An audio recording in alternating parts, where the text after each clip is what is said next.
Cuando mi madre me dijo, «Mijo, ya no puedo fingir más que no sé lo que has estado haciendo», sentí como si el piso de mármol de mi oficina se hubiera convertido en arena movediza. Ahí estaba yo, Roberto Morales, contador público certificado con oficina en zona rosa, traje de marca y BMW en el estacionamiento, siendo desenmascarado por una mujer de 68 años que olía a masa de tamales y cuyas manos curtidas por décadas de trabajo me señalaban con más autoridad que cualquier auditor de Hacienda. Era martes 15 de marzo cuando recibí esa llamada. Estaba revisando los estados financieros de un cliente importante, tratando de justificar discrepancias que yo mismo había creado para cubrir mis propios agujeros financieros. El teléfono sonó con el tono de mi hermana, María Elena, que casi nunca me llamaba excepto en emergencias. «Roberto, tienes que venir, es sobre mamá». Esas 5 palabras bastaron para que mi mundo perfectamente construido comenzara a tambalearse. No porque me importara especialmente mi madre en ese momento, la vergüenza es honesta, sino porque cualquier crisis familiar amenazaba con exponer la mentira en la que había convertido mi vida. Me llamo Roberto Morales. Tengo 45 años y durante los últimos 20 he vivido una mentira tan elaborada que a veces hasta yo mismo me la creo. Para mis colegas del despacho contable, soy el hijo de un comerciante próspero que me financió la carrera. Para mis vecinos de Santa Fe, soy el profesionista exitoso que nunca olvida sus raíces humildes. Para mi familia, soy el hijo que la hizo y se avergüenza de su pasado. La verdad es más compleja y más dolorosa. Soy el hijo de Esperanza Morales, una costurera y tamalera de la colonia Oblatos que se rompió el alma trabajando para que yo pudiera estudiar. Soy el hermano mayor que abandonó a su familia cuando las cosas se pusieron difíciles. Y soy el hombre que nunca terminó la universidad, pero que lleva 20 años fingiendo ser contador titulado. Todo comenzó cuando tenía 25 años. Estaba en el último semestre de la carrera de contaduría en la Universidad de Guadalajara, trabajando de medio tiempo en un despacho pequeño cuando mi padre murió de un infarto. Era el año 2005 y la crisis económica nos había golpeado duro. Mi madre necesitaba ayuda urgente para mantener el negocio de tamales que sostenía a la familia, pagar la renta y seguir apoyando a mis hermanos menores. Tenía 2 opciones: dejar la universidad para trabajar tiempo completo y ayudar a mi familia, o terminar la carrera y esperar que mi madre pudiera aguantar unos meses más. Elegí una tercera opción que ahora me avergüenza: fingir que había terminado la carrera, conseguir un trabajo mejor pagado con un título falso y mandar dinero a casa sin involucrarme emocionalmente. La mentira funcionó. Conseguí trabajo en un despacho mediano con documentos alterados. Era inteligente con los números, había aprendido bien en los años que estudié, y nadie revisó muy profundamente mis credenciales en esos tiempos menos digitalizados. Mandaba dinero a casa cada mes, pero visitaba menos. Decía que estaba muy ocupado construyendo mi carrera. Con los años la mentira creció. Cambié de trabajo varias veces, siempre con referencias falsas pero habilidades reales. Conocí a Patricia, una arquitecta de familia acomodada, y me inventé una historia donde mis padres eran comerciantes exitosos que habían muerto en un accidente. Me casé con ella en una ceremonia pequeña en Puerto Vallarta, diciéndole que mi familia era muy reservada y prefería la intimidad. El dinero que mandaba a casa se volvió irregular conforme mis gastos crecieron. Patricia esperaba un estilo de vida que yo tenía que financiar de alguna manera. Comencé a usar el dinero de los clientes para gastos personales, siempre con la intención de reponerlo pronto. Pero las tarjetas de crédito, los pagos del coche, la renta del departamento en Santa Fe, las cenas en restaurantes caros, todo se acumuló. Durante años evité a mi familia con excusas cada vez más elaboradas. Ando de viaje de trabajo. Tengo una auditoría muy complicada. Patricia está enferma y no puedo dejarla. La distancia física se volvió distancia emocional, y la distancia emocional se volvió resentimiento. Resiento a mi madre por no haber nacido en una familia como la de Patricia. Resiento a mis hermanos por necesitar siempre algo. Resiento mi pasado por limitarme. Y sobre todo, me resiento a mí mismo por no poder ser el hombre que pretendo ser. Cuando llegué a la casa de mi infancia esa tarde de marzo, después de la llamada de María Elena, el contraste me golpeó como siempre. Las paredes descarapeladas, el tinaco oxidado en la azotea, el olor a humedad y comida casera que antes me consolaba y ahora me incomodaba. Mi BMW se veía obsceno estacionado junto a los Tsuro y Chevy del barrio. María Elena me abrió la puerta. Se veía cansada, con ojeras profundas y el cabello recogido a prisa. Llevaba una blusa de maestra que había visto mejores días. ¿Por fin viniste? Vine en cuanto pude. ¿Qué pasó con mamá? Cáncer, Roberto. Terminal. Los doctores dicen que le quedan 2 meses, máximo 3. Las palabras flotaron en el aire como humo. Cáncer terminal. 2 meses. Mi madre se estaba muriendo y yo estaba preocupado por cómo esto afectaría mi agenda de trabajo. ¿Dónde está? En su cuarto. Javier ya está aquí. Entré a la sala donde había crecido, el mismo sillón de tela desteñida donde hacía mi tarea de primaria, la misma mesa de madera donde mi madre extendía las telas para coser, el mismo televisor viejo donde veíamos las telenovelas juntos. Todo más pequeño de como lo recordaba, todo más triste. Javier estaba sentado en el sillón, sosteniendo una cerveza Corona. Se veía mayor de sus 38 años, con canas prematuras y las manos manchadas de grasa que nunca había logrado limpiar completamente. Cuando me vio, sus ojos se iluminaron un poco. «Hermano, qué bueno que viniste». Nos abrazamos con esa torpeza de hombres mexicanos que no saben cómo expresar afecto. Olía a cerveza y aceite de motor, pero también a nostalgia. «¿Cómo está?» «Mal, carnal, muy mal. Pero ya sabes cómo es mamá. No se queja». María Elena se sentó en la orilla de la mesa, cruzando los brazos. «Tenemos que hablar de muchas cosas, Roberto. Del tratamiento, de los gastos, del futuro». Ahí estaba la conversación que había estado evitando toda mi vida adulta. La realidad económica de mi familia. El peso de ser el exitoso cuando tus hermanos te necesitan. Claro, yo puedo ayudar con los gastos médicos. ¿Cuánto necesitamos? No es solo eso. María Elena intercambió una mirada con Javier. Los doctores dicen que el tratamiento es muy caro y que quizá no vale la pena. Que mejor nos enfoquemos en que esté cómoda. ¿Cómo que no vale la pena? Es nuestra madre. Roberto, Javier dejó la cerveza en la mesa. No todos tenemos tu situación económica. María Elena está batallando para pagar la renta de su departamento. Yo perdí el taller hace 6 meses y... ¿Perdiste el taller? Se rascó la cabeza, evitando mi mirada. Es una historia larga, hermano. El punto es que si vamos a pagar un tratamiento caro, necesitamos ver de dónde sacar el dinero. María Elena se aclaró la garganta. Estuvimos pensando que esta casa vale algo. Está en una zona que se está revalorizando. Si la vendemos... ¿Vender la casa mientras mamá está enferma? Roberto, sé realista. Mamá se va a morir. Y cuando eso pase, ninguno de nosotros puede mantener esta casa. Tú tienes tu departamento en Santa Fe. Yo necesito el dinero para rentar algo mejor para mis hijos. Y Javier... Javier necesita empezar de nuevo. La lógica era aplastante y horrible. Mi madre se estaba muriendo. Y nosotros ya estábamos hablando de repartir sus bienes. Pero también era práctica. Yo sabía mejor que nadie que el dinero resuelve problemas. Y mi familia tenía muchos problemas. ¿Ya hablaron con mamá de esto? Todavía no. Queríamos hablar contigo primero. Nos quedamos en silencio, escuchando el ruido de la televisión del cuarto de mi madre. Una telenovela que probablemente había visto 1000 veces. Está bien, dije finalmente. Hablemos con ella mañana, pero hagámoslo con cuidado. No queremos que piense que solo nos importa el dinero, aunque en el fondo sabía que eso era exactamente lo que nos importaba. Esa noche me quedé en un hotel cerca de la casa. No porque no hubiera espacio, mi cuarto de la infancia seguía intacto, sino porque no podía soportar dormir ahí. Los recuerdos eran demasiado intensos. Las noches haciendo tarea bajo la luz amarillenta del foco sin pantalla. El sonido de la máquina de coser de mi madre trabajando hasta altas horas. El olor del comal calentándose a las 5 de la mañana para hacer tortillas frescas. Al día siguiente regresé temprano. Mi madre estaba sentada en el patio, pelando tomates para la salsa de los tamales. Se veía frágil, pero sus manos se movían con la misma precisión de siempre. «Buenos días, mijo». «Buenos días, mamá. ¿Cómo amaneciste?» «Pues aquí, agradeciendo a Dios por un día más». Me senté a su lado en la silla de plástico que había conocido tiempos mejores. El patio estaba lleno de macetas con plantas que ella cuidaba religiosamente. Hierbabuena, tomate, chile serrano, cilantro. Un pequeño jardín que le daba vida a la casa. «Mamá, ayer hablé con María Elena y Javier sobre tu situación». «¿Mi situación?» «Tu enfermedad, los tratamientos, los gastos». Siguió pelando tomates sin mirarme. «Ah, eso. Queremos ayudarte. Yo puedo costear un tratamiento privado, algo mejor que lo que te están dando en el Seguro Social. ¿Y de dónde vas a sacar ese dinero, mijo?» La pregunta me tomó desprevenido. Era directa, sin rodeos, típica de mi madre. «Pues tengo ahorros. Mi trabajo va bien». «¿En serio?» Algo en su tono me puso nervioso, como cuando era niño y había roto algo, pero todavía no descubría qué.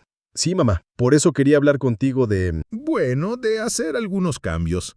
Dejó los tomates y me miró directamente a los ojos. «¿Qué tipo de cambios?» Esta casa es muy grande para ti sola y está en una zona que se está valorizando. Si la vendiéramos, podrías irte a un lugar más cómodo, más cerca de doctores buenos, y tendríamos dinero para tu tratamiento. Mi madre asintió lentamente, como procesando la información. Ya veo. ¿Y dónde me iría a vivir? Podrías quedarte con María Elena temporalmente o conseguir un departamento pequeño, pero bonito, con elevador más moderno. ¿Con María Elena? ¿En ese departamento de 2 cuartos donde vive con sus 2 hijos? ¿O podríamos buscar algo mejor para ella también? El punto es que tendrías recursos para estar cómoda y para tu tratamiento. Mi madre se quedó callada un largo rato, volviendo a sus tomates. Cuando habló, su voz sonaba diferente. Roberto, ¿tú crees que no sé lo que está pasando? ¿A qué te refieres? ¿A que no terminaste la universidad? ¿A que tu título es falso? ¿A que estás robando dinero de tus clientes para mantener una vida que no puedes costear? El mundo se detuvo. El ruido de los carros en la calle se desvaneció. El canto de los pájaros se silenció. Solo quedó el sonido de mi corazón latiendo tan fuerte que estaba seguro de que mi madre podía escucharlo. ¿Qué estás diciendo? Estoy diciendo que sé exactamente quién eres, mijo, y que a pesar de todo te sigo queriendo. Me levanté de la silla tan rápido que casi la tiro. Mamá, yo no sé de dónde sacas esas ideas, pero, Roberto... Su voz tenía esa firmeza que recordaba de mi infancia cuando me regañaba por mentir sobre las calificaciones. Siéntate. Me senté, sintiéndome otra vez como el niño de 8 años que había roto el jarrón favorito de mi abuela. ¿Hace 3 años? Cuando me dijiste que ibas a comprar una casa, me dio mucha curiosidad. Una casa en Santa Fe es cara, mijo. Muy cara para un contador que empezó de cero. Así que le pedí a don Aurelio, el vecino que trabajaba en el registro público, que me ayudara a investigar. Don Aurelio. Lo recordaba. Un señor mayor que siempre había sido amable conmigo cuando era niño. Descubrí que tu casa no está a tu nombre, sino a nombre de tu esposa, y que tu esposa viene de una familia con dinero. También descubrí que en los registros de la universidad no apareces como graduado. Cada palabra era como una puñalada. ¿Cómo era posible que mi madre, que apenas había terminado la primaria, hubiera investigado mejor que cualquier detective? Pero eso no fue lo que más me dolió, Roberto. ¿Qué fue? Lo que más me dolió fue cuando fui a tu oficina hace 2 años. ¿Fuiste a mi oficina? Quería darte una sorpresa por tu cumpleaños. Llevarte unos tamales que había hecho especialmente para ti, de los de dulce que tanto te gustaban de niño. No recordaba que los tamales dulces fueran mis favoritos, pero su sonrisa triste me hizo entender que, probablemente, era verdad, y yo lo había olvidado. Cuando llegué hablé con la recepcionista. Le dije que era tu madre y que quería dejarte los tamales. ¿Sabes qué me dijo? Tenía miedo de escuchar la respuesta. Me dijo que Roberto Morales no tenía familia, que eras huérfano y que por eso trabajabas tan duro para honrar la memoria de tus padres muertos. El aire se me escapó de los pulmones. Recordaba perfectamente esa historia. Se la había contado a Patricia y a varios colegas para explicar por qué nunca hablaba de mi familia, por qué nunca los invitaba a eventos sociales, por qué no tenía fotos familiares en mi oficina. Mamá, No digas nada todavía, mijo. Déjame terminar. La recepcionista me preguntó si estaba segura de que era la persona correcta. Le mostré mi credencial de lector, le dije mi nombre completo, le describí, pero ella insistía en que Roberto Morales no tenía madre. Las lágrimas comenzaron a rodar por sus mejillas, pero su voz se mantuvo firme. Ahí entendí que mi hijo estaba tan avergonzado de mí que había decidido matarme. Para él, yo estaba muerta. Mamá, no es eso, yo... Entonces, ¿qué es, Roberto? Me quedé callado porque no tenía respuesta. ¿Cómo le explicas a tu madre que la amas pero que te avergüenzas de ella? Que aprecias sus sacrificios pero que no quieres que los demás sepan de dónde vienes, que has construido una identidad completamente nueva porque la original no te parecía suficiente. Pensé mucho en eso durante estos años, en qué había hecho mal como madre, en qué palabras equivocadas te había dicho, qué ejemplo te había dado para que sintieras que tenías que inventarte una vida nueva. No hiciste nada mal, mamá. Entonces, ¿por qué? Esa pregunta simple contenía décadas de dolor. Mi madre no era una mujer educada en el sentido académico, pero tenía una inteligencia emocional que me devastaba. No me estaba atacando. Realmente quería entender, porque me atragantaba con las palabras, porque quería ser alguien importante. ¿Y no podía ser alguien importante siendo mi hijo? Esa pregunta me rompió por completo.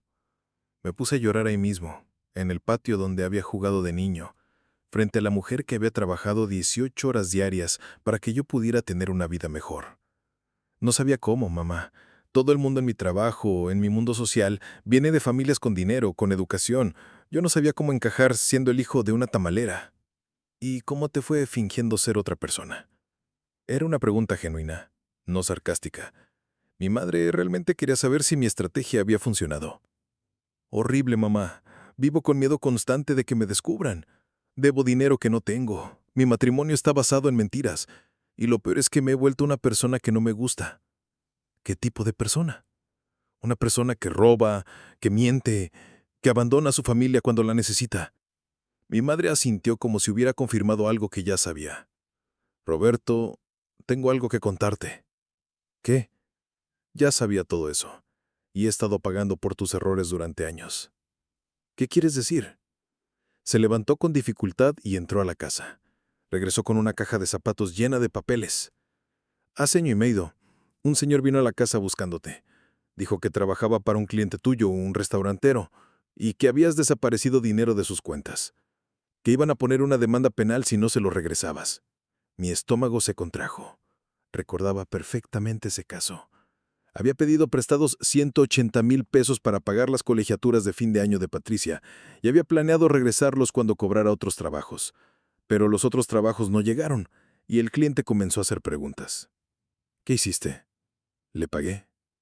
¿Le pagaste? ¿Con qué dinero? Con el dinero que había estado ahorrando de la venta de tamales, dinero que guardaba peso por peso desde que tu padre murió. Sentí como si me hubieran golpeado en el estómago. Mamá, ¿por qué?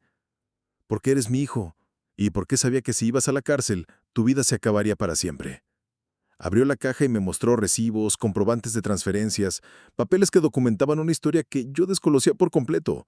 Mi madre había estado arreglando mis desastres financieros durante años sin que yo lo supiera. ¿Cómo supiste? Roberto, soy tu madre. Te conozco desde antes de que nacieras. Cuando empezaste a mandar menos dinero, cuando dejaste de venir a casa, cuando inventabas excusas cada vez más raras, sabía que algo estaba pasando. ¿Y por qué no me dijiste nada? Porque esperaba que te dieras cuenta solo, que maduraras, que entendieras que la vida no es una competencia donde tienes que demostrarle a todos que eres mejor que ellos. En ese momento llegaron María Elena y Javier al patio. Mi hermana traía café en tazas despotilladas que reconocí de mi infancia. ¿Ya le dijiste?, le preguntó María Elena a mi madre. ¿Decirme qué? Que también sabemos lo tuyo, Roberto. Javier se sentó al lado de mi madre. Hermano, hace un año, cuando me corrieron del taller, vine a pedirte dinero prestado. Fui a tu oficina. ¿Fuiste a mi oficina? Sí, y me enteré de varias cosas interesantes. El pánico comenzó a apoderarse de mí. Primero, que tu secretaria no te conocía como Roberto Morales, sino como Roberto Mendoza. Segundo, que llevas años usando ese apellido falso. Y tercero, que tu jefe estaba buscándote porque habían descubierto irregularidades en varias cuentas. Irregularidades. Robos, Roberto. Les has estado robando a tus clientes durante años. María Elena se sentó del otro lado de mi madre. Javier me contó, y yo le conté a mamá. Y mamá nos contó lo que ya sabía. Entre los tres hemos estado tratando de protegerte de ti mismo. ¿Protegerme? Mi madre tomó mi mano con las suyas, ásperas pero cálidas. Mijo, vendí esta casa hace 6 meses. ¿Qué? La vendí por 800,000 pesos. Era menos de lo que valía, pero necesitaba el dinero rápido. ¿Para qué necesitabas el dinero? Para pagar lo que has robado. El mundo se desplomó a mi alrededor. He estado pagando poco a poco a tus víctimas. Algunas aceptaron planes de pago, otras amenazaban con demandarte, pero ya casi está todo saldado. Mamá, ¿cómo pudiste vender la casa sin decirnos? Porque es mi casa, Roberto, y porque es mi hijo quien está en problemas. Javier se inclinó hacia adelante. Roberto, mamá ha estado viviendo de la caridad de los vecinos mientras paga tus deudas. Doña Carmen le lleva comida. Don Felipe le arregla las goteras gratis. La señora de la tienda le fía los productos básicos. Y tú, María Elena, me señaló con el dedo. Has estado viviendo como rey mientras tu madre se sacrifica una vez más por ti. La rabia me invadió. No contra ellos, sino contra mí mismo. ¿Por qué no me dijeron? ¿Por qué no me obligaron a enfrentar mis problemas? Mi madre apretó mi mano con las suyas, ásperas pero cálidas. Mijo, vendí esta casa hace 6 meses. ¿Qué? La vendí por 800,000 pesos. Era menos de lo que valía, pero necesitaba el dinero rápido. ¿Para qué necesitabas el dinero? Para pagar lo que has robado. El mundo se desplomó a mi alrededor. He estado pagando poco a poco a tus víctimas. Algunas aceptaron planes de pago, otras amenazaban con demandarte, pero ya casi está todo saldado. Mamá, ¿cómo pudiste vender la casa sin decirnos? Porque es mi casa, Roberto, y porque es mi hijo quien está en problemas. Javier se inclinó hacia adelante. Roberto, mamá ha estado viviendo de la caridad de los vecinos mientras paga tus deudas. Doña Carmen le lleva comida. Don Felipe le arregla las goteras gratis. La señora de la tienda le fía los productos básicos. Y tú, María Elena, me señaló con el dedo. Has estado viviendo como rey mientras tu madre se sacrifica una vez más por ti. La rabia me invadió. No contra ellos, sino contra mí mismo. ¿Por qué no me dijeron? ¿Por qué no me obligaron a enfrentar mis problemas? Mi madre apretó mi mano. Porque esperaba que el Roberto que yo crié, el niño noble y trabajador que conocí, regresara por sí solo. Mamá, yo no soy esa persona. Soy un fracaso. Soy un ladrón. Eres mi hijo. Esas 3 palabras simples destruyeron todas las defensas que había construido durante 20 años. Mamá, arruiné todo. Mi carrera es mentira, mi matrimonio está basado en engaños. Debo dinero que no tengo, y ahora tú estás enferma por mi culpa. No estoy enferma por tu culpa, Roberto. Estoy enferma porque a veces la vida es así, pero sí estoy triste porque mi hijo decidió convertirse en un extraño. ¿Cómo puedo arreglar esto? Empezando por decir la verdad. María Elena se aclaró la garganta. Roberto, hay algo más que tienes que saber. ¿Qué cosa? Mamá no solo vendió la casa, también donó el dinero restante. ¿Cómo? Mi madre sonrió por primera vez en toda la conversación. Después de pagar tus deudas, me quedaban 200,000 pesos. Se los doné a una fundación que ayuda a familias en crisis. ¿Por qué harías eso? Porque durante todos estos años, viendo cómo el dinero te había cambiado, cómo había convertido a mi hijo en un mentiroso y un ladrón, entendí algo importante. El dinero no resuelve los problemas de carácter. Los empeora. Javier se rió amargamente. Imagínate mi sorpresa cuando me enteré de que mamá había regalado una fortuna mientras yo estaba pidiendo dinero prestado para pagar mi rehabilitación. ¿Tu rehabilitación? Sí, hermano. Resulta que después de que perdí el taller por apostar y beber, mamá fue quien pagó mi internamiento en un centro de rehabilitación. Dinero que salió de la venta de la casa. María Elena agregó. Y mi renta de los últimos 6 meses, y las colegiaturas de mis hijos, y los gastos médicos de mi divorcio. ¿Tu divorcio? Mi exesposo me golpeaba, Roberto, durante años. Cuando finalmente tuvo el valor de dejarlo, no tenía dinero para el proceso legal ni para mantener a mis hijos. Mamá me ayudó con todo. Estaba completamente abrumado. Durante años había creído que era el único de la familia que tenía problemas reales, el único que necesitaba ayuda, el único que cargaba con responsabilidades pesadas. Resultaba que todos habíamos estado luchando, y mi madre había sido el sostén silencioso de todos nosotros. ¿Por qué nunca me dijeron? Mi madre se levantó para servir más café. Porque estabas demasiado ocupado siendo Roberto Mendoza como para preocuparte por Roberto Morales. Esa frase me pegó más duro que cualquier golpe físico. Mamá, ¿cómo puedo compensarte por todo esto? No puedes, mijo, y no es necesario, pero sí puedes hacer algo por mí. Lo que sea. Deja de fingir. Conviértete en la persona que realmente eres, no en la persona que crees que deberías ser. Esa tarde nos sentamos los 4 en la sala. Mi madre en su sillón favorito, nosotros 3 en sillas traídas del comedor, y tuvimos la conversación más honesta de nuestras vidas. María Elena nos contó sobre los años de violencia que había ocultado por vergüenza.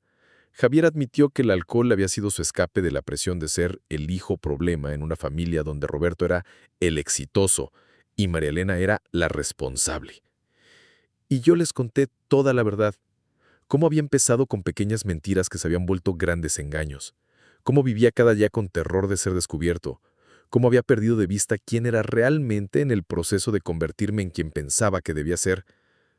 ¿Sabes qué es lo más irónico de todo esto? Me dijo mi madre. Durante todos estos años que has estado avergonzándote de mí, yo he estado presumiéndote con todas las vecinas. ¿Presumiéndome? Mi hijo Roberto es contador, les decía. Tiene oficina en Zona Rosa, maneja cuentas de empresas importantes. Era mi orgullo más grande. Pero si sabías que era mentira. Sabía que tu título era falso, pero también sabía que eras inteligente de verdad. Sabía que robabas, pero también sabía que no eras un ladrón de corazón. Sabía que me habías negado, pero también sabía que en el fondo seguías siendo mi hijo. ¿Cómo podías estar orgullosa de mí sabiendo todo eso? Porque el orgullo de una madre no depende de los logros del hijo, Roberto. Depende del amor que le tiene. Y yo nunca he dejado de amarte, ni un solo día. Esa noche, por primera vez en 10 años, me quedé a dormir en mi cuarto de la infancia. Las paredes seguían decoradas con mis diplomas de primaria y secundaria, fotos de mi graduación de preparatoria, un póster de la selección nacional del Mundial de 94. Todo evidencia de un Roberto que había existido antes de que decidiera que no era suficiente. Acostado en esa cama individual que había sido mi refugio durante los primeros 18 años de mi vida, pensé en la conversación con mi madre, en el dinero que había perdido para salvarme, en los años que había desperdiciado huyendo de quien realmente era. Pero también pensé en algo más. Por primera vez en décadas, me había sentido realmente en casa. Al día siguiente, desperté con el sonido familiar del comal calentándose y el aroma a tortillas frescas. Mi madre estaba en la cocina, de pie frente a la estufa, moviéndose lentamente pero con determinación. «Buenos días, mijo. ¿Quieres café?» «Buenos días, mamá. Sí, por favor». Mientras preparaba el café en la cafetera de peltre que había usado toda mi vida, me di cuenta de que no recordaba la última vez que había desayunado tortillas hechas a mano. En mi casa con Patricia, desayunábamos pan tostado integral y café de máquina expreso. «Roberto, tenemos que hablar de algo más». «¿Qué cosa, mamá?» «De lo que va a pasar ahora». Se sentó frente a mí, con su taza de café y una tortilla untada con frijoles refritos. Todo tan simple, tan auténtico. «Los doctores dicen que me quedan 2 meses, pero yo siento que van a ser menos». «Mamá, no digas eso». «Mijo, yo sé cómo funciona mi cuerpo. He vivido en él 68 años. Siento que algo se está apagando por dentro. Podemos buscar otros doctores, otros tratamientos. Roberto, escúchame bien. No quiero gastar ni un peso más en tratamientos. Quiero usar estos días para arreglar lo que quedó roto en nuestra familia». «¿Cómo?» «Quiero que ustedes 3 vuelvan a ser hermanos. Quiero que dejen de fingir que son personas que no son. Y quiero que entiendan que la única riqueza real que tengo para heredarles no es dinero ni propiedades. ¿Qué es? El ejemplo de que se puede ser pobre de dinero pero rico de dignidad. Que se puede tener poco pero compartir todo. Que la familia no es algo de lo que huir, sino algo por lo que luchar». Esa mañana María Elena llegó con sus hijos, Sofía de 12 años y Diego de 10. Eran prácticamente unos extraños para mí. La última vez que los había visto tenían como 5 y 3 años, y yo había estado tan ocupado fingiendo ser importante que apenas les había prestado atención. «¿Tú eres nuestro tío Roberto?», me preguntó Sofía. «Sí, soy tu tío». «Mamá dice que eres muy importante, que tienes una oficina grande y un coche bonito». Miré a María Elena, que me observaba con una mezcla de expectativa y desafío en los ojos. «Tengo un trabajo, sí, pero lo más importante es que soy su tío». «¿Puedes enseñarnos a contar dinero? Mamá dice que los contadores saben mucho de dinero». La inocencia de la pregunta me atravesó. ¿Cómo le explicas a una niña de 12 años que su tío el contador no sabe manejar su propio dinero? Mejor les enseño algo más útil. ¿Saben hacer tortillas? «No, ¿nos enseñas?» Mi madre sonrió desde su silla. «Ese es mi Roberto». Pasé la mañana en la cocina con mis sobrinos, enseñándoles a hacer tortillas como mi madre me había enseñado cuando era niño. Sofía era perfeccionista, queriendo que cada tortilla fuera perfectamente redonda. Diego era más aventurero, experimentando con diferentes grosores. «Tío, ¿por qué no venías a visitarnos?». La pregunta de Diego era directa, sin malicia, pero devastadora en su simplicidad. Porque estaba muy ocupado con el trabajo. «¿Más ocupado que mamá? Ella trabaja todo el día y siempre tiene tiempo para nosotros». Sofía, con una sabiduría que no esperaba de una niña de 12 años, añadió: «Abuela dice que las personas que realmente nos importan siempre encuentran tiempo». En ese momento entendí que había estado perdiendo mucho más que dinero todos estos años. Había perdido la oportunidad de conocer a estos niños extraordinarios, de ser parte de sus vidas, de ser el tío que ellos merecían. Esa tarde, mientras mi madre descansaba, mis hermanos y yo nos sentamos en el patio a hablar en serio. Roberto, María Elena comenzó. Necesitamos hablar de lo que va a pasar. ¿Te refieres a cuando mamá...? Sí, pero también a lo que va a pasar contigo, con tus problemas legales. Javier abrió otra cerveza. Hermano, según lo que entendimos, todavía debes dinero a varios clientes. Sí, como 300,000 pesos en total. ¿Y qué piensas hacer? No lo sé, no tengo ese dinero. Y mi trabajo, bueno, creo que ya no tengo trabajo. ¿Qué quieres decir? Ayer en la noche revisé mis mensajes. Mi jefe me mandó un texto diciendo que no me presente hasta nuevo aviso, que hay una auditoría interna en proceso. María Elena suspiró. O sea que, además de todo, vas a perder tu empleo. Probablemente. Y cuando hagan la auditoría completa van a descubrir todo, no solo lo que robé recientemente, sino todo el historial de documentos falsos, títulos alterados, referencias inventadas. ¿Podrías ir a la cárcel? Es muy posible. ¿Y Patricia sabe algo de esto? Nada. Ella cree que estoy en una comisión de trabajo especial en León, que por eso no he estado en casa. Javier abrió otra cerveza. Hermano, qué vida más complicada te armaste. Javier, María Elena lo regañó automáticamente, pero luego se dirigió a mí. ¿Sabes qué es lo más triste de todo esto? ¿Qué? Que eres muy inteligente. Siempre fuiste el más listo de los tres. Si hubieras usado esa inteligencia para cosas buenas, en lugar de engañar, ahorita realmente serías exitoso. Pero querías atajos. Quería éxito rápido. ¿Y valió la pena? Esa pregunta me obsesionó durante los siguientes días. ¿Había valido la pena? ¿20 años de mentiras? ¿De vivir con miedo? ¿De no poder ser yo mismo con nadie? ¿De perder la relación con mi familia? ¿Para qué? Para un departamento que no era mío. Para un matrimonio basado en engaños. Para un trabajo que estaba a punto de perder. Para un respeto profesional que se evaporaría en cuanto se descubriera la verdad. Durante la siguiente semana, mientras cuidábamos a mi madre por turnos, comencé a ver la vida desde una perspectiva diferente. María Elena, a pesar de sus problemas económicos, tenía hijos que la adoraban y la respetaban. Javier, a pesar de su alcoholismo, tenía amigos leales en el barrio que habían estado apoyándolo durante su rehabilitación. Mi madre, a pesar de su enfermedad y pobreza, tenía el cariño genuino de una comunidad entera. Y yo tenía... ¿Qué tenía realmente? El viernes de esa semana, Patricia me llamó. Roberto, ¿cuándo regresas? Ya llevas una semana en León y no me has mandado ni una foto. Patricia, necesitamos hablar. ¿Pasó algo con el trabajo? Sí, pero no es solo eso. Necesito contarte algunas cosas. ¿Qué tipo de cosas? Respiré profundo recordando las palabras de mi madre sobre decir la verdad. No estoy en Leónit. Estoy en Guadalajara con mi familia. ¿Tu familia? Pero Roberto, tú me dijiste que te mentí. Mi familia no murió. Mi madre está enferma, muy enferma. Y he estado aquí cuidándola. El silencio del otro lado de la línea se alargó tanto que pensé que se había cortado la llamada. Patricia, ¿estás ahí? Estoy aquí, solo estoy procesando. ¿Me mentiste sobre tu familia durante 8 años de matrimonio? Sí. ¿Por qué? Porque me daba vergüenza, porque pensé que no ibas a querer estar conmigo si sabías que vengo de una familia pobre. Roberto, ¿qué más me has mentido? Ahí estaba la pregunta que había estado temiendo toda mi vida adulta. Muchas cosas, Patricia. Muchas cosas importantes. Ven a casa, ahora. Tenemos que hablar en persona. No puedo. Mi madre se está muriendo. ¿En serio se está muriendo o es otra mentira? El dolor en su voz me hizo entender el daño real que causan las mentiras. No solo engañan, sino que destruyen la capacidad de creer en futuras verdades. Se está muriendo en serio. Cáncer terminal. Los doctores le dan semanas. Está bien, pero cuando termine esa situación, vienes directo a casa y me cuentas todo. Colgó sin despedirse. Esa noche, sentado junto a la cama de mi madre mientras ella dormía, reflexioné sobre la conversación con Patricia.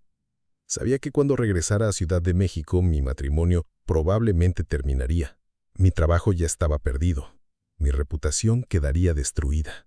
Mi vida cuidadosamente construida se desmoronaría por completo, pero por primera vez en años, no sentía pánico ante esa perspectiva.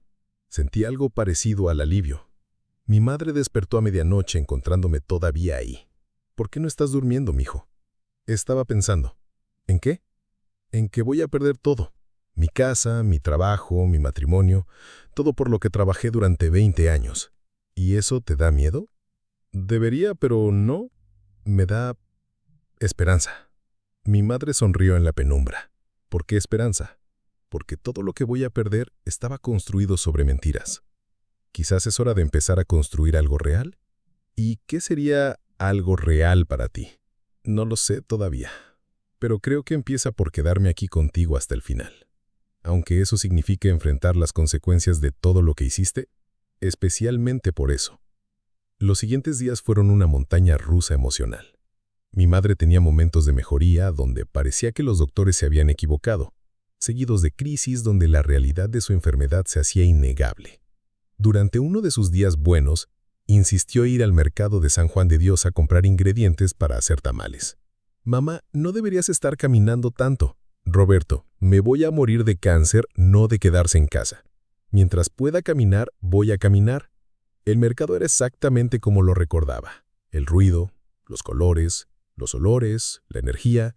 Mi madre se movía entre los puestos con familiaridad, saludando a comerciantes que la conocían desde hacía décadas. «Doña Esperanza, ¿cómo está?»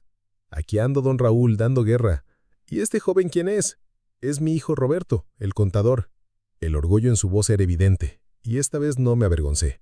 Me presenté como Roberto Morales, hijo de Esperanza Morales, sin títulos falsos ni pretensiones. «Mucho gusto, don Raúl». «Ah, el famoso Roberto. Su mamá siempre habla de usted. Dice que es muy inteligente». Caminamos por el mercado comprando ingredientes. Masa de maíz, manteca, carne de puerco, chiles guajillo. Mi madre regateaba con la misma habilidad que recordaba de mi infancia, pero también regalaba sonrisas y preguntas genuinas sobre las familias de los comerciantes. ¿Cómo está su nieta, doña Carmen? Ahí va, doña Esperanza. Ya empezó la secundaria. ¿Y su esposo? ¿Ya se alivió de la diabetes? Sí, gracias a Dios. Y gracias a usted por recomendarme ese doctor. En cada puesto, la misma historia. Mi madre era una figura querida y respetada en esa comunidad, no por su dinero o su posición social, sino por su carácter, su generosidad, su presencia constante en las vidas de otros. «Roberto», me dijo mientras cargábamos las bolsas de regreso al coche, ¿te das cuenta de qué es riqueza real?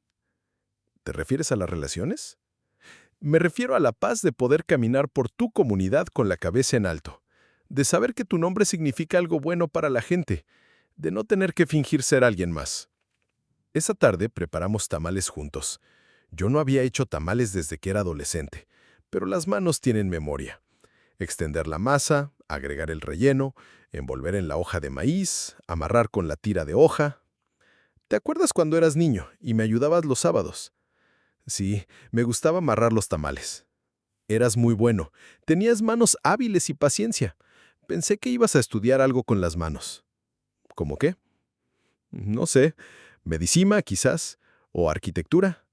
Algo donde pudieras crear cosas, no solo mover números. Los números se me daban fácil. Sí, pero ¿te hacían feliz? La pregunta me sorprendió. ¿Cuándo había sido la última vez que alguien me preguntó si era feliz? No, mamá, los números nunca me hicieron feliz, pero eran fáciles. ¿Y qué te hace feliz? Me quedé pensando mientras amarraba otro tamal. Esto, estar aquí, haciendo tamales contigo, platicando con mis sobrinos, sintiendo que pertenezco a algún lugar. Entonces, ¿por qué te fuiste? Porque pensé que no era suficiente. Pensé que necesitaba algo más grande, más importante. ¿Y ahora qué piensas? Ahora pienso que confundí importante con impresionante. Ese sábado, contra todas las predicciones médicas, mi madre insistió en vender tamales en el tianguis del barrio como había hecho durante décadas. María Elena y yo la acompañamos. Yo cargando las ollas pesadas, ella manejando las ventas. «Doña Esperanza, ¿cómo está? No la habíamos visto en semanas». «Aquí andamos, doña Petra, con ganas de trabajar». «¿Y quién es este muchacho tan guapo?» «Es mi hijo Roberto, el que les he platicado». No era la primera vez que mi madre me presentaba así, pero era la primera vez en años que yo no me encogía por dentro al escucharlo. «Mucho gusto, doña Petra». «¡Ay, qué educado! Se nota que es hijo de doña Esperanza». Vendimos todos los tamales en 2 horas. La gente no solo compraba por hambre, compraba por cariño a mi madre. Muchos clientes se acercaban a preguntar por su salud, a contarle sus propios problemas, a pedirle consejos. Doña Esperanza, mi hijo el menor no quiere estudiar. ¿Qué hago? Mira, doña Rosa, a veces los muchachos necesitan encontrar su propio camino. No todos están hechos para la escuela, pero sí están hechos para trabajar honradamente. ¿Usted cómo lo sabe? Mi madre me miró de reojo. Porque tengo 3 hijos muy diferentes y cada uno encontró su manera de ser buena persona. Mentira piadosa, pero llena de esperanza. Esa noche, contando las ganancias del día en la mesa de la cocina, me di cuenta de algo. En 6 horas de trabajo honesto, vendiendo tamales con mi madre, había sentido más satisfacción que en años de manipular números en oficinas elegantes. Roberto, mi madre contaba billetes arrugados y monedas. ¿Sabes cuánto ganamos hoy? ¿Cuánto? 800 pesos. ¿Sabes cuánto es eso por hora de trabajo? Como 130 pesos. ¿Sabes cuánto ganas tú por hora en tu trabajo de contador? No quería hacer esa cuenta porque sabía dónde llevaba. Más, mucho más. Pero ¿cuánto de ese dinero es realmente tuyo? ¿Cuánto puedes gastarte con tranquilidad sabiendo que no le pertenece a nadie más? 0. La respuesta era 0. Estos 800 pesos, mi madre puso los billetes en una lata vieja, son completamente nuestros. Nadie va a venir mañana a reclamarlos. Nadie va a demandarme por cómo los conseguí. Puedo dormir tranquila sabiendo que están ahí. ¿Cuándo fue la última vez que dormiste tranquilo, Roberto? La pregunta me hizo entender que había estado viviendo en un estado de ansiedad constante durante tanto tiempo que ya no recordaba qué se sentía la paz mental. No recuerdo, mamá. Esa es la diferencia entre riqueza real y riqueza fingida. El domingo, mi madre amaneció muy mal. Vómitos, dolor intenso, fiebre. La llevamos al hospital en el coche de María Elena. Mi BMW estaba en el taller porque no había podido pagar la última reparación. En la sala de espera del hospital civil, sentados en sillas de plástico duro, esperando noticias, mis hermanos y yo tuvimos la conversación más importante de nuestras vidas. Roberto, María Elena rompió el silencio. ¿Qué? Cuando me divorcié, no fue solo porque mi esposo me golpeaba. ¿Qué quieres decir? También fue porque yo le mentía constantemente sobre el dinero. Le decía que ganaba más de lo que realmente ganaba como maestra. Compraba cosas que no podíamos pagar y escondía las deudas. Javier la miró sorprendido. ¿En serio? ¿En serio? Y cuando él se daba cuenta, se ponía furioso. Decía que me había casado con él con engaños, que no sabía con quién estaba viviendo realmente. María Elena. Al principio las mentiras eran pequeñas. Gano 500 pesos más de los que realmente gano. Luego se volvieron más grandes. Conseguí un trabajo de medio tiempo, me dieron un bono, mi hermano Roberto nos va a ayudar. Siempre mentiras para parecer más capaz de lo que era. Me di cuenta de que estaba describiendo exactamente mi propio patrón de comportamiento. ¿Y él cómo se enteró? Un día llegó temprano del trabajo y me encontró llorando sobre un montón de recibos de tarjetas de crédito que no podía pagar. Todas las mentiras salieron de golpe. ¿Qué hizo? Primero me gritó, luego se emborrachó, luego me golpeó y luego me dijo que no sabía quién era yo realmente, pero que no quería seguir averiguándolo. Javier tomó la mano de María Elena. ¿Por qué nunca nos contaste sobre los golpes? Por la misma razón por la que Roberto nunca nos contó sobre sus problemas. Vergüenza, miedo de decepcionar, miedo de que pensaran menos de mí.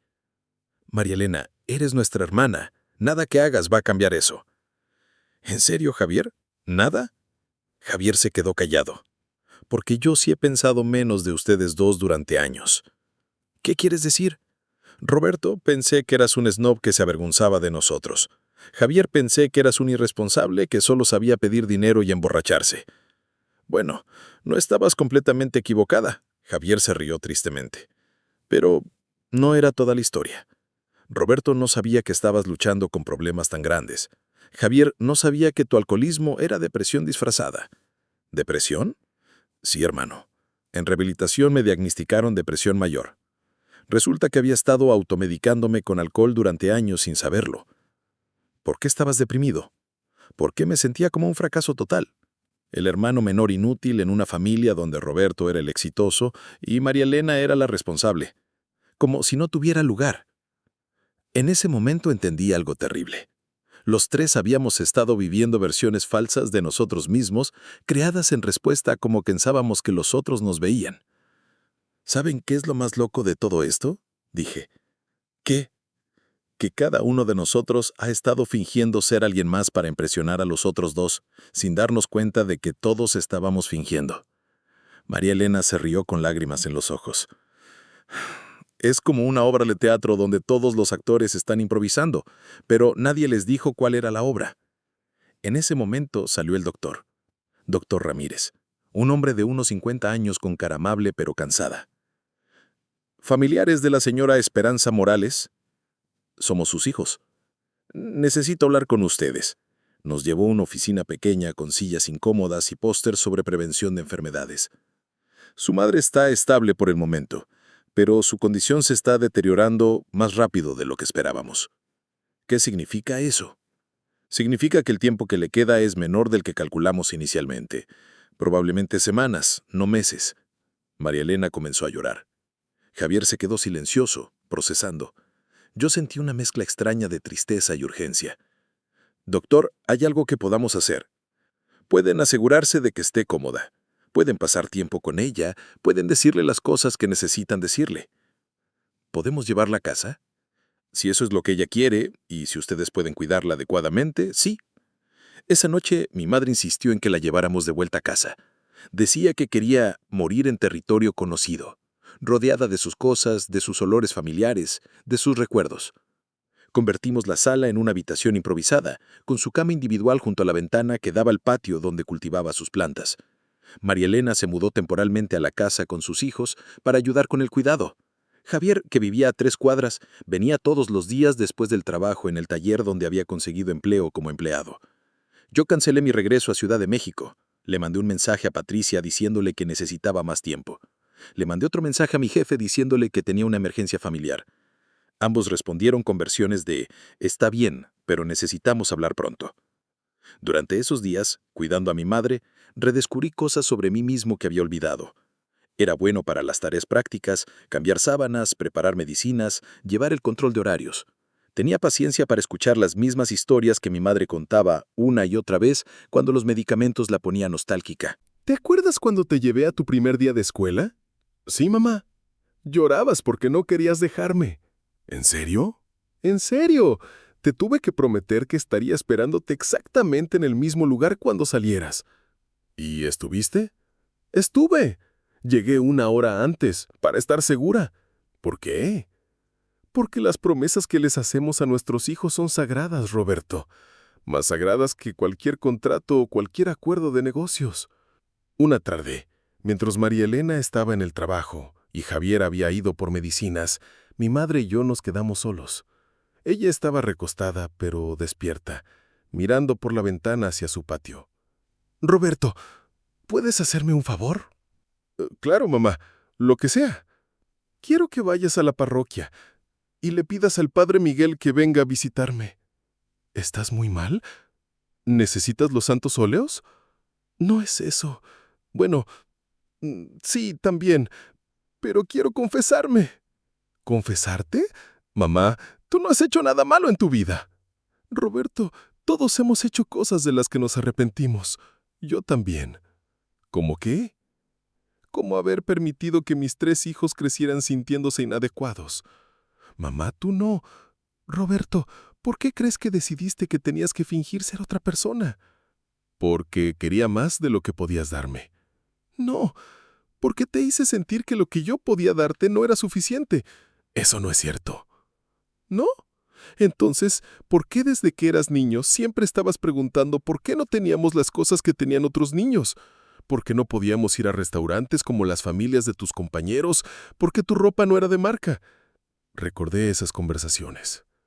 Las había olvidado, pero ahora regresaban con claridad dolorosa.